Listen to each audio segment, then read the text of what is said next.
The clock above my stove is 6 minutes fast. I set it that way 14 years ago and never corrected it. My husband, Harold, used to laugh whenever he noticed it. "You're the only woman I know who lies to herself about time on purpose," he would say. But I liked having those 6 imaginary minutes. They gave me a little breathing room, a small cushion of time I didn't really have, yet somehow always seemed to find. Harold has been gone for 6 years now. We were married for 54 years. And then one morning, he was no longer there to ask why the clock was wrong. After his death, I discovered something no one had ever warned me about. When you live alone at a certain age, the smallest things become enormous. The kettle beginning to whistle. The ticking of a clock. The afternoon light stretching across the kitchen floor. These things are no longer part of the background. Slowly, they become your company. When I was younger, I thought life was made of important events. Weddings, births, funerals, new homes, family celebrations. But when you grow old and live alone, those great events become rare. What remains are the ordinary moments. And eventually, you understand that the ordinary moments were never small at all. They were your life. I am 91 years old, and I have lived alone for 6 years. Before that, my home was almost always filled with people. Harold and I raised 3 children. Helen, David, and Paul. Helen was born worrying. Even as a baby, she seemed to have a little crease between her eyebrows. She still has it today. David was always the adventurous one. He moved to the coast when he was 22 and rarely returned except at Christmas, and sometimes not even then. Paul stayed close. He is quiet like his father was.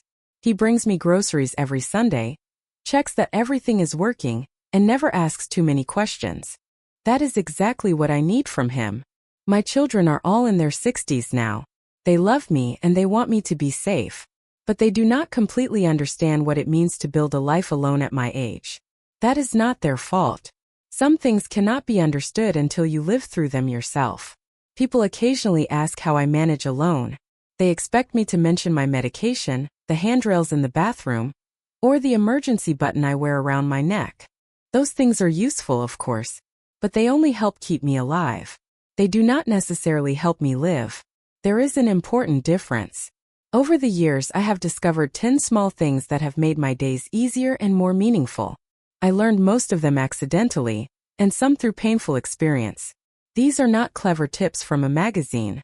They are quiet lessons from one old woman who has spent many years learning how to remain herself. The first thing is a chair by the window. In every home I have ever lived in, I have kept a chair near a window. It was never the most fashionable or expensive chair. It was simply the one that fit my body. The chair I have now is a faded green wingback that I bought at an estate sale in 1987 for $40. I have replaced its seat cushion 3 times, and if I live longer than the fabric, I will replace it again. Every morning, I sit there with my coffee and look outside for at least 20 minutes before doing anything else. Some people might think I am simply wasting time. They assume older people sit because we have nothing better to do. They are wrong. That chair is where I return to myself each morning. It is where I watch the neighborhood wake up and remind myself that I am still part of the world. During the first months after Harold died, I stopped sitting there. Instead, I got out of bed and immediately began moving. I made the bed, washed dishes, folded clothes, and called my children to prove that I was still functioning. From the outside, I looked strong. But inside, I was slowly disappearing, like an old photograph fading on a wall. Then one morning, exhausted from pretending, I sat in the green chair again. I cried for 20 minutes. It was not only grief, it was recognition. I felt as though I had returned after a long absence and found a forgotten part of myself waiting patiently by the window. Sometimes the road back to yourself begins with something as simple as sitting down. The second thing is a daily ritual that belongs only to you. Mine is tea at 3 o'clock. Every afternoon, I take out the small blue teapot Helen gave me 20 years ago. I use loose tea leaves and pour the tea into a white cup with a tiny chip on its rim. I have owned that cup for 31 years. Other people would probably throw it away, but the chip has become part of its story and part of mine. I drink my tea slowly while sitting at the kitchen table. If the telephone rings, I let it ring. If there is work to be done, it can wait. 3 o'clock belongs to me. When you live alone, days can begin to blend together. Tuesday resembles Thursday, and Thursday feels almost identical to Sunday. Before you realize it, an entire month has passed, and you struggle to remember what happened. That is how time disappears in old age. Not in great dramatic pieces, but in small, quiet portions. A daily ritual gives the day a shape. It creates a moment you can recognize and hold. With the first sip of tea, my thoughts settle. Whatever I have been carrying is placed gently aside for a few minutes. That pause may seem insignificant, but it often becomes the most important part of my day. The third thing is a list on my refrigerator. People often tell older women to write lists because they assume we are forgetting everything. But my list is not there to help my memory. It is there to give me proof. Every evening I write down 3 things I did that day. They do not have to be impressive. Watered the African violet. Called Sophie. Read 4 chapters of my book. At the end of the week, I have 21 small pieces of evidence that I was here and that my week mattered. When you live alone, no one witnesses most of your life. You wake up, prepare breakfast, clean the kitchen, read, think, worry, laugh, and go to sleep. And no one sees any of it. Sometimes that is more painful than loneliness itself. It is the feeling of becoming invisible. My list is my witness. It says, I was here. I did something. This day was real. Every Sunday evening I read the entire list slowly, as if the week were a short book and I had reached its final page. Then I crumple the paper, throw it away, and begin a new list. That small ceremony allows me to honor the week and release it at the same time. The fourth thing may sound strange. Talk to your food while you cook. The kitchen became the loneliest room after Harold died. It had once been the heart of our home. The children argued over juice. Harold hummed while reading the newspaper. The radio played in the background. Plates, cups, and silverware filled the room with cheerful noise. Then suddenly there was only silence. At first, I stopped cooking proper meals because preparing food for one person felt pointless. But one afternoon while chopping an onion, I heard myself say, "There we are. Look at that beautiful color." I felt foolish, but also strangely comforted. So I continued. I began telling the carrots they were going into the soup. I thanked the bread when it rose properly. Last week, I told a tomato it had done an excellent job of being a tomato. And I meant it. My daughter Helen once heard me talking while I cooked. I expected her to think I had lost my mind. Instead, she stood in the doorway with tears in her eyes. "You sound like Grandma," she said. She was right. My grandmother had also lived alone in her final years. I remembered her speaking to bowls of dough and pots of soup. As a child, I thought she was eccentric. Now I realize she was wise. You do not talk to your food because you are losing your mind. You do it because a kitchen needs a voice, and your own voice is enough to bring warmth back into the room. The fifth thing is warmth within reach. I keep a soft blanket beside every chair I use regularly. My green chair by the window, my reading chair, the kitchen chair, and even the little stool where I sort the mail. As we grow older, our bodies become cold more easily. Cold makes us tired, tiredness makes us sad, and sadness can make us feel much older than we truly are. A nearby blanket is a small answer to a surprisingly large problem. When I feel cold, I do not need to stand up, search through a closet, or interrupt a peaceful moment. I simply reach out and wrap the blanket around myself. But a blanket offers more than warmth. When there is no one beside you, you must learn how to comfort yourself. A blanket can feel like a gentle embrace, patient, soft, and asking nothing in return. The heavy gray blanket beside my reading chair once belonged to Harold. He used to wrap himself in it while watching football on Sunday afternoons. Sometimes I imagine that it still carries the faintest trace of his familiar scent. Perhaps that is impossible after all these years. But I do not care. When I place it over my knees, something inside me becomes calm. Blankets are not merely pieces of fabric. Sometimes they are memories we can still hold. The sixth thing is a weekly phone call. Not to ask for help, discuss an emergency, or seek advice, but simply to be heard. Every Wednesday at 11 in the morning, I call my friend Margaret. She is 88 and lives alone 2 states away.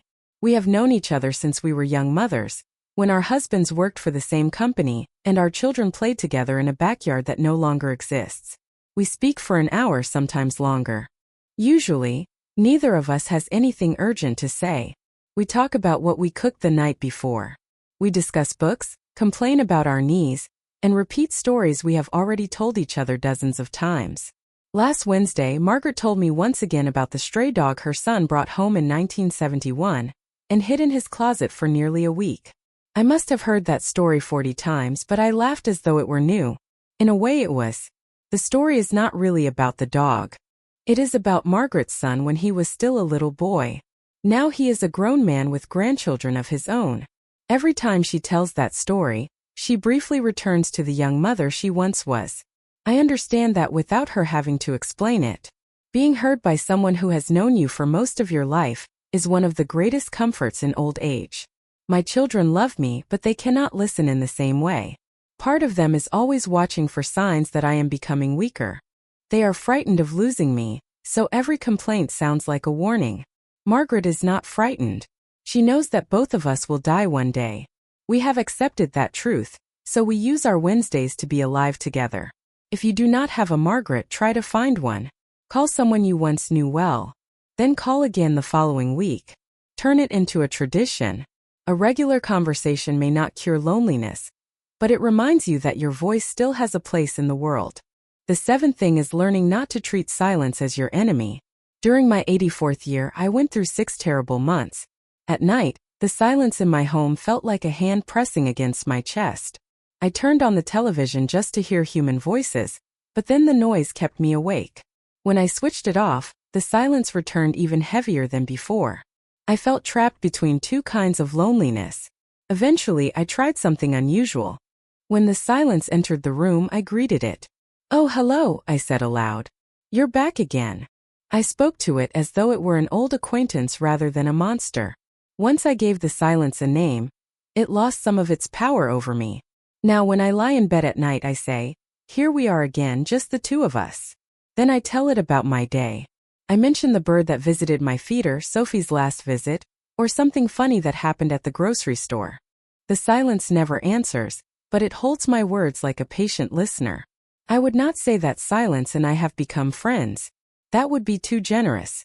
But we are no longer at war, and that is enough. At 4 in the morning, when the entire world seems still, the quiet sometimes reveals truths I avoided during the day. Silence can be painful, but it can also be honest. You simply have to stop fearing it long enough to listen. The 8th thing is keeping something alive. On my kitchen windowsill stands an African violet that I have cared for 23 years. My friend Ruth gave it to me during a particularly difficult winter. "Keep this alive," she told me, "and it will help keep you alive." At the time I thought she was being dramatic. Now I know she understood something I had not yet learned. The violet has bloomed, faded, and bloomed again more times than I can count. Every morning, I touch the soil to see whether it needs water. I turn the pot slightly so each side receives enough sunlight. It is a tiny responsibility, but it matters. Something in this world still depends on me. Not in the way my children once depended on me, or the way Harold and I depended on each other. This need is quieter and gentler, but it is real. A certain kind of dying begins when you feel that nothing needs you anymore. That little violet has protected me from that feeling more times than I can say. Ruth had lost her husband 10 years before I lost mine. She knew that we do not always survive grief by being strong. Sometimes we survive because one small living thing needs us to wake up tomorrow. Ruth is gone now, but her violet remains. When it blooms, I sometimes look at it and whisper, "Look at us, Ruth. We are still here." If you do not have a plant, get a small one, something simple that does not require expert care. Give it water, light, and attention. That small commitment may return something you did not realize you had lost. The feeling of being necessary. The 9th thing is keeping a door slightly open between your life and someone else's. 3 years ago, I left our large family house and moved into a small ground floor apartment. The house had become too difficult to maintain, although admitting that broke my heart. A young woman named Jenna lives down the hall with her 4-year-old son Theo. He has serious brown eyes and often brings me leaves he finds outside, presenting them as formally as if they were important documents. Jenna and I do not leave our actual doors unlocked, but there is an invisible door between our lives that remains slightly open. She knows she can knock when she needs something, and I know I can do the same. If she has not seen me for 2 days, she checks on me. If she needs someone to watch Theo while she runs to the pharmacy, she asks. It began when she knocked on my door to borrow an egg. I gave her 2. A week later, she brought me some homemade soup. When Theo became ill, I baked them banana bread. There was no agreement or plan. We simply exchanged small acts of kindness until trust grew between us.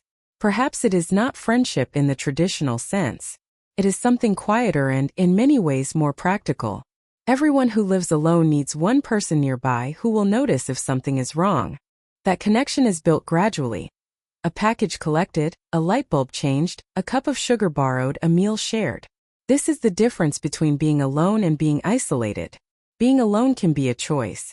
Isolation happens when every door remains closed for too long. The 10th and most difficult lesson is this. You must give yourself permission to protect your peace. For nearly 70 years, I was available to everyone. I cared for my husband, children, parents, friends, and neighbors. I listened to strangers in grocery stores describe their family problems. I was always reachable, always willing to help, always making myself smaller so other people could feel comfortable. After Harold died and my children became occupied with their own lives, I suddenly had more time than I had ever possessed. I did not know what to do with it. I felt guilty when I sat still. I felt guilty spending an afternoon reading instead of doing something productive. I even felt guilty saying no when Helen invited me to Sunday dinner. It took years to understand that no one was keeping score. My time belonged to me. The first time I told Helen I wanted to stay home instead of joining the family for dinner, I cried for an hour after hanging up. I felt as if I had failed as a mother simply because I wanted one quiet Sunday. But I did not call her back to change my answer. I prepared a small meal and ate slowly at the kitchen table. Afterward, I sat by the window and watched the sky turn pink. Something inside me, something I had not realized was tense, finally loosened. The next morning, Helen called and spoke to me as warmly as ever. The world had not ended.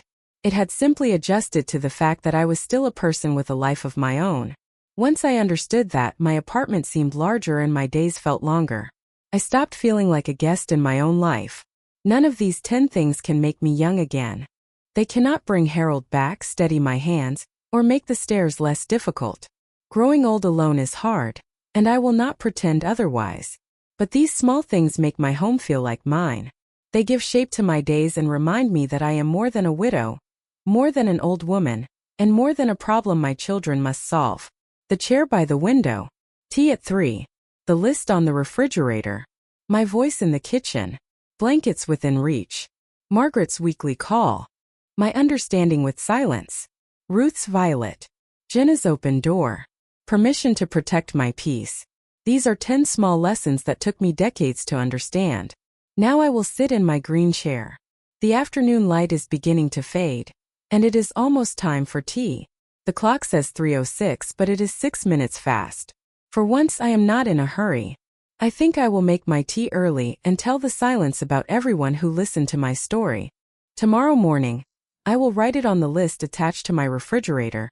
I shared what I learned. That is something real. That is proof that I was here.